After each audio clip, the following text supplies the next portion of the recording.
ଭାରତ ସ୍ୱାଧୀନତାର 79 ବର୍ଷ ପରେ ମଧ୍ୟ ରତ୍ନଗର୍ଭା କେନ୍ଦୁଝର ଜିଲ୍ଲାର ହଜାର ହଜାର ଲୋକଙ୍କ ମୁଣ୍ଡ ଉପରେ ଆଜି ବି ଛାତ ଖଣ୍ଡେ ନାହିଁ। ଫଳରେ ସେମାନେ ବାଧ୍ୟ ହୋଇ ଭଙ୍ଗା ଦଦରା ଝାଟିମାଟି ଘରେ ଅତି ଦୟନୀୟ ଅବସ୍ଥାରେ ଜୀବନ ବିତାଇବାକୁ ବାଧ୍ୟ ହେଉଛନ୍ତି। ଏମାନଙ୍କ ଘର ଭିତରେ ବର୍ଷା ହେଲେ ପାଣି ପଡ଼େ, ସୂର୍ଯ୍ୟ ଉଇଲେ ଖରା ପଡ଼େ, ସଞ୍ଜ ହେଲେ ଚନ୍ଦ୍ର ଓ ତାରା ଦିଶେ। ଏଠି ମାଟି ତଳେ ରତ୍ନର ଭଣ୍ଡାର, ମାଟି ଉପରେ ଆବାସ ଯୋଜନାର ବିକଳ ଚିତ୍ର ଦେଖିବାକୁ ମିଳେ। ଏହାର ବାସ୍ତବ ଚିତ୍ର ଦେଖିବାକୁ ହେଲେ ଆମକୁ ଯିବାକୁ ହେବ କେନ୍ଦୁଝର ଜିଲ୍ଲାର ଆଦିବାସୀ ଅଧ୍ୟୁଷିତ ବାଂଶପାଳ ବ୍ଲକର କୁଣ୍ଢେଇ ଗାଁକୁ, ଯାହାକି ଜିଲ୍ଲାପାଳଙ୍କ କାର୍ଯ୍ୟାଳୟଠାରୁ ମାତ୍ର 18 କିଲୋମିଟର ଦୂରରେ ଅବସ୍ଥିତ। ଏଠାରେ ଆଦିମ ଜନଜାତି ଜୁଆଙ୍ଗ ସମ୍ପ୍ରଦାୟର 46ଟି ପରିବାର ବସବାସ କରନ୍ତି। କିଛି ଦାୟିତ୍ୱହୀନ ଅଧିକାରୀଙ୍କ ପାଇଁ ବର୍ଷ ବର୍ଷ ଧରି ଯମଯନ୍ତ୍ରଣା ଭୋଗିବାକୁ ଏମାନେ ବାଧ୍ୟ ହେଉଛନ୍ତି।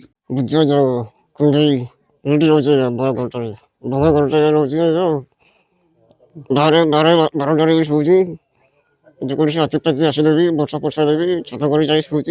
ଅନ୍ୟଟି ରେଷ୍ଟ ଦେଉଛି। ରାତି ତ ଦେହ କଟୁଛି ଆଉ ଭତ୍ତା ପାଉଛି। କେତେ ଟଙ୍କା ଭତ୍ତା?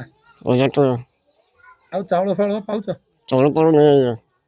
ଘର ପାଇଁ ବହୁତ ଥର କହିଥିଲେ, କେହି ଶୁଣି ପାରିଲେ ନାହିଁ, କେହି ମଧ୍ୟ ପାରିଲେ ନାହିଁ। ଗୋଟେ ଘର ଦେଇପାରିଲି ଆଜ୍ଞା। ସୁନାଦି କୁଣ୍ଡେଇ ଭାଙ୍ଗି ଯାଇଛି, ଖାଟକା ପଚିଗଲା, ଭାଙ୍ଗିଗଲା। ଘର ନେଇକି ଆପ୍ଲାଏ କରିଥିଲ? କରିଥିନୁ ତ କାହିଁ ଆସୁନି। ଆମର ବାରଣ୍ଡାରେ ରହୁଛନ୍ତି। ଆତି ଉତା ଆସିଲେ ଏଇ ବାରେ ବୁରା ଶୋଉଛନ୍ତି।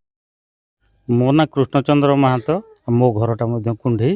ଆଜ୍ଞା, ଏ ତ ଭାରି ଦୟନୀୟ, ଦେଖିଲେ ଦୁଃଖ ଲାଗୁଛି ଯେ ଲୋକ ବର୍ତ୍ତମାନ ସମୟରେ ବି ଯେ 80 ବର୍ଷ ସ୍ୱାଧୀନତା ପରେ ବି ଲୋକ କେଉଁ ଭଳିଆ ଅବସ୍ଥାରେ ରହିଛନ୍ତି ତାକୁ ଦେଖିଲେ ଆମକୁ ବି ଦୁଃଖ ଲାଗୁଛି।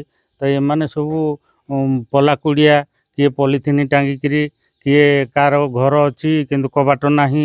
ଇଏ ତ ଆଜ୍ଞା ସାପ ଅଞ୍ଚଳ, ହାତୀ ଉପଦ୍ରବ ଏଠି ରହୁଛି, କିନ୍ତୁ କବାଟ ନାହିଁ, ଝରକା ନାହିଁ। ବହୁତ ଅବସ୍ଥାରେ ଲୋକମାନେ ଏଠି ରହୁଛନ୍ତି। ଘର ସନ୍ତେଇ ଯାଉଛି। ଗୋଟେ ପାଖ ଆପଣ ଗାଈ ଗୁହାଳ, ଗୋଟେ ପଟ ତଳେ ସେମାନେ ଶୋଉଛନ୍ତି। ସବୁବେଳେ ସାପର ଭୟ ରହୁଛି, ହାତୀମାନଙ୍କର ଉପଦ୍ରବ ରହୁଛି। କେତେବେଳେ ଆସିକି ବି ହାତୀ ଗାଁରେ ପଶିକି ଘର ଭାଙ୍ଗି ଦେଉଛନ୍ତି। ତେଣୁ ସରକାରଙ୍କୁ ନିବେଦନ, ଯଦି ଏଇ ଦୁଃଖୀ ଗରିବ ଲୋକଙ୍କ ପାଇଁ ମୁଣ୍ଡ ଗୁଞ୍ଜିବା ପାଇଁ ଯଦି ଗୋଟେ ଚାଳ ହେଇପାରନ୍ତା କିମ୍ବା ସରକାରଙ୍କର ସାହାଯ୍ୟ ମିଳନ୍ତା ତାହେଲେ ବହୁତ ଭଲ ହୁଅନ୍ତା। ଦେଖନ୍ତୁ, ଆପଣମାନଙ୍କ ସୂତ୍ରରୁ ଆମକୁ ଯେଉଁ ଖବର ମିଳିଲା, ଆମେ କୁଣ୍ଢେଇ ଗାଁ ଯେହେତୁ ଜନଜାତି ପ୍ରଧାନ ଗାଁ ଅଛି, ସେ ଗାଁରେ ଆମେ ଆଗରୁ ଜନ୍ମନ ଯୋଜନାରେ ତାଙ୍କୁ ଘର ଦିଆହେଇଥିଲା। ସେ ଗାଁରେ ବହୁ ଜଣ ହିତାଧିକାରୀଙ୍କୁ ଦିଆହେଇଛି। କିନ୍ତୁ ଯେମିତି ଆପଣ କହିଲେ ଯେ ଏଇ ଯେଉଁ ଦୁଇଟି ପରିବାର କଥା କହିଲେ, ଯେଉଁ ପରିବାରରେ ଅସହାୟତା ଯୋଗୁଁ ସେମାନଙ୍କର ଘରର ଅବସ୍ଥା ଠିକ୍ ନାହିଁ କହିଲେ, ତେଣୁ ବର୍ତ୍ତମାନ ତା ପାଇଁ ବି ରାଜ୍ୟ ସରକାରଙ୍କର ଯେଉଁ ଅନ୍ତ୍ୟୋଦୟ ଗୃହ ଯୋଜନା ଅଛି, ବହୁତ ସୁନ୍ଦର ଯୋଜନା, ଯେଉଁଥିରେ କି ଆମେ ଭିନ୍ନକ୍ଷମ କୁହନ୍ତୁ ବା ଓମେନେଟେଡ୍ ହାଉସ୍ ହୋଲ୍ଡ କୁହନ୍ତୁ ବା ଅନ୍ୟ ଦୁଃସାଧ୍ୟ ରୋଗରେ ପୀଡ଼ିତ ଲୋକମାନଙ୍କ ପାଇଁ ଗୃହ ପ୍ରଦାନର ସୁବିଧା ଅଛି। ଆମେ ବି ଏ ବର୍ଷ 2 ବର୍ଷ ଭିତରେ ପାଖାପାଖି 4500 ହିତାଧିକାରୀଙ୍କୁ ଆମ ଜିଲ୍ଲାରେ କାର୍ଯ୍ୟାଦେଶ ଦେଇଛେ। ତେବେ ସେଇ ଯୋଜନାରେ ଆମେ ବର୍ତ୍ତମାନ ବିଭାଗୀୟ ଯେଉଁ ଆମ ଅଧିକାରୀ ବ୍ଲକ ସ୍ତରୀୟ ଅଛନ୍ତି ସେମାନଙ୍କୁ ଆମେ ଚେଷ୍ଟା କରିବା ସେମାନଙ୍କ ଦ୍ୱାରା ଇନକ୍ୱାରି କରିକି ଶୀଘ୍ର ତାଙ୍କୁ ଆମେ ଘର ପ୍ରଦାନ କରିପାରିବା ତାଙ୍କ ନୂଆ ଅନ୍ତ୍ୟୋଦୟ ଗୃହ ଯୋଜନା ମାଧ୍ୟମରେ।